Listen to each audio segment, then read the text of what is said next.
Bienvenue dans cette nouvelle vidéo. Aujourd'hui, je te partage un délice, une recette de dessert qui peut être aussi mangée au déjeuner, en collation ou carrément pour un petit snack de fin de soirée si jamais tu as une fringale. C'est ce qu'on pourrait appeler un pudding. Ici, les Québécois, je pense que c'est pas mal ce qu'on appelle ce genre de recette.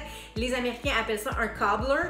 Et j'ai cherché, je crois pas que j'ai trouvé de terme plus précis pour les Français. Si jamais tu en connais un, oublie pas de le me laisser dans les commentaires. Si jamais tu n'es pas abonné à ma chaîne, oublie pas de le faire ici en dessous pour ne pas manquer. Chaque semaine, je publie une vidéo, soit de recettes ou carrément une journée dans mon assiette, vegan évidemment, et aussi en tant que fille qui cherche à manger le moins transformé possible. Parlant d'aliments transformés, cette recette, elle est parfaite parce qu'elle ne contient aucun sucre ajouté, aucun gras ajouté.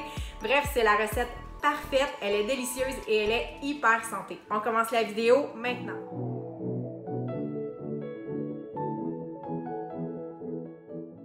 Pour commencer la recette, on va commencer par réduire en farine 3 tasses et quart d'avoine à gros flocons. Donc, en les plaçant dans un robot culinaire, en les broyant, ça va devenir comme de la farine. Moi, j'ai dû y procéder par 2 fois parce que je manquais d'espace dans mon robot culinaire. Ensuite, on va faire tremper 10 minutes 3/4 de tasse de dattes dans de l'eau bouillante.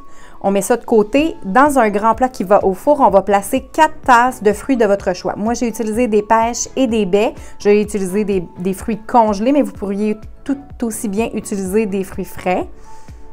Dans un contenant de mélangeur, on va ajouter une tasse d'eau avec 2 cuillères à soupe de jus de citron.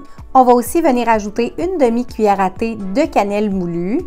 Et on va ajouter 1/4 de tasse de nos dattes qui ont trempé. Donc, on n'a pas besoin d'utiliser toutes les dattes. Là, il y avait plus qu'une utilité à nos dattes. Donc, on utilise 1/4 de tasse des dattes qui trempaient.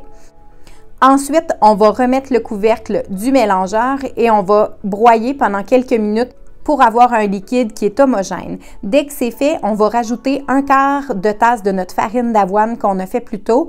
On remet ça au mélangeur de manière à ce que ce soit encore une fois un liquide qui est homogène et ça va former la sauce dans nos fruits. Donc, on distribue ça et on met ça de côté. Dans un autre temps, on va reprendre notre contenant de robot culinaire qui contenait notre farine d'avoine, nos 3 tasses de farine d'avoine. On y ajoute une tasse de lait végétal. Ici, c'est du lait d'amande. On ajoute une demi-tasse de dattes qui ont réhydraté et on ajoute 2 bananes bien mûres. Donc, c'est bien important que ce soit bien mûr parce que c'est ce qui va donner le bon goût sucré à notre pâte, à notre espèce de gâteau qui vient sur le dessus de nos fruits. On va terminer notre mélange pour notre pâte en ajoutant une demi-cuillère à thé de cannelle et une cuillère à soupe de poudre à pâte.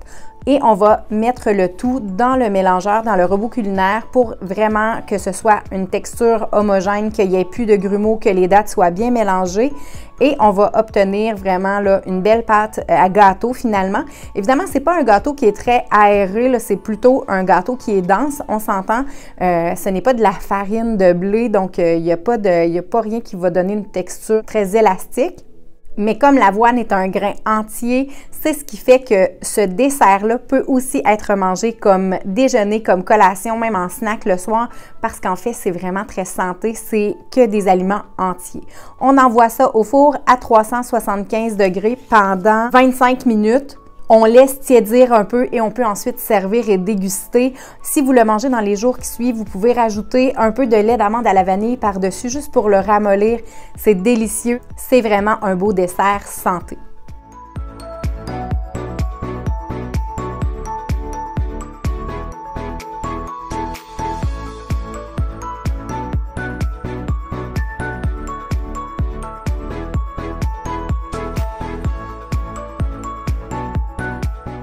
D'avoir regardé cette vidéo. Laisse-moi savoir dans les commentaires quel est ton dessert préféré.